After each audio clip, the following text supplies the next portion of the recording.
Hello friends, welcome to I exam B. I am Sushil Ragade, ex manager Reserve Bank of India. और IFSCA का एक RTI का reply आया है। एक्चुअली मैंने दो तीन ऑफिसर से पूछा, लेकिन एग्जैक्टली कोई मतलब ऐसा कोई डिसाइड हुआ नहीं है। और ये थोड़ा टॉप लेवल पे होता है, तो नीचे जो grade A grade B level पे उनको पता नहीं होता है। थोड़ा सा डिस्कशन चलता है ग्रे पॉइंट टाइप का, तो वो एक आइडिया आ जाता है। लेकिन अगर हम आरटीआई का रिप्लाई देखेंगे तो उससे हम एक कुछ लॉजिकल कंक्लूजन हम कुछ निकाल सकते हैं। वो क्या होगा। और ये एक अच्छी न्यूज़ है। जैसे पहले आपको पता है लास्ट ईयर उनका जो वैकेंसी था, सैंक्शन स्ट्रेंथ था, वो बहुत कम था। उन्होंने बढ़ाया था। ये नोटिफिकेशन अभी जो चल रहा है उसमें पहले 10 वैकेंसी थी, उन्होंने बाद में बढ़ाई। लेकिन अभी क्या है, ये ग्रोइंग ऑर्गेनाइजेशन है, नया ऑर्गेनाइजेशन, तो यहाँ पर स्ट्रेंथ इन्होंने बढ़ाया है। तो ये जो न्यूज़ है ये बहुत अच्छा न्यूज़ है, क्योंकि एक नया टाइप का रिक्रूटमेंट यहाँ से क्रिएट होने वाला है। जैसे 2-3 साल पहले आईएफएससीए नाम का ऑर्गेनाइजेशन नहीं था, उन्होंने ग्रेड ए का रिक्रूटमेंट निकाला। आपको पता है मैंने काफ़ी सारे वीडियो बनाए उसके बारे में। तो लोगों में क्या है ना, अवेयरनेस क्रिएट करना बहुत ज़रूरी है। तो अभी एक नई टाइप की वैकेंसी यहाँ पे क्रिएट होगी, ऐसा मुझे लगता है। तो देखेंगे क्या क्या पॉसिबिलिटी हो सकती है। चलो यहाँ पे वीडियो स्टार्ट करते हैं। तो यहाँ पर देखो, ये अभी जो एग्जिस्टिंग रिक्रूटमेंट चल रहा है वहाँ पे पहले 10 वैकेंसी थी, अभी 15 है। तो ये नंबर आपको 15 याद रखना है। और ये हमारा लास्ट टाइम का रिजल्ट है।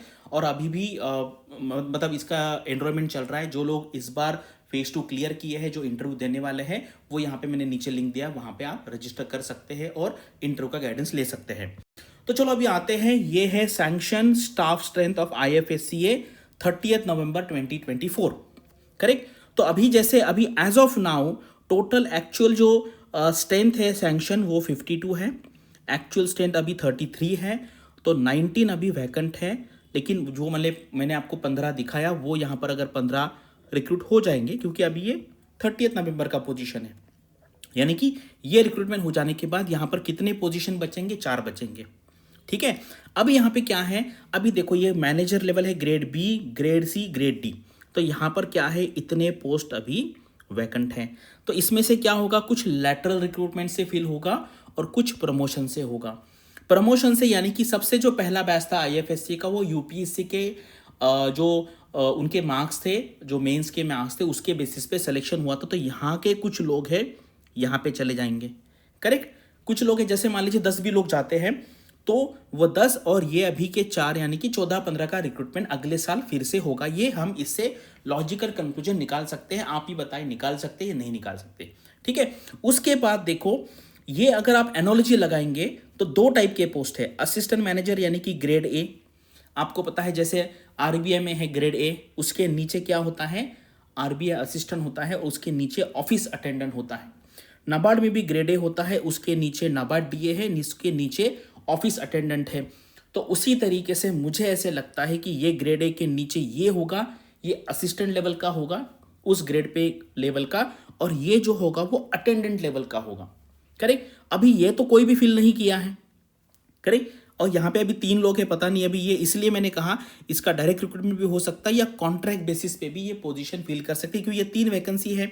ये कैसे किया, क्या मल्टीटास्किंग, आपको पता है एमटीएस जो होता है एसएससी में। करेक्ट। एसएससी में जो स्टाफ सिलेक्शन कमीशन एमटीएस होता है, वो ऑफिस अटेंडेंट जैसा उसका प्रोफाइल है। तो ये जो वैकेंसी है, ये डायरेक्ट रिक्रूटमेंट भी कर सकते हैं या कॉन्ट्रैक्ट बेसिस पे भी वो फिल कर सकते हैं। और ये कोई एजेंसी होती है कॉन्ट्रैक्टर लगा के, वो भी कर सकते हैं, क्योंकि ये सबसे नीचे लेवल की वैकेंसी होती है। लेकिन ये 27 है। यहाँ पर देखिए अभी एक भी ऑफिसर असिस्टेंट लेवल का जो पोस्ट है वो एक भी फिल नहीं किया है।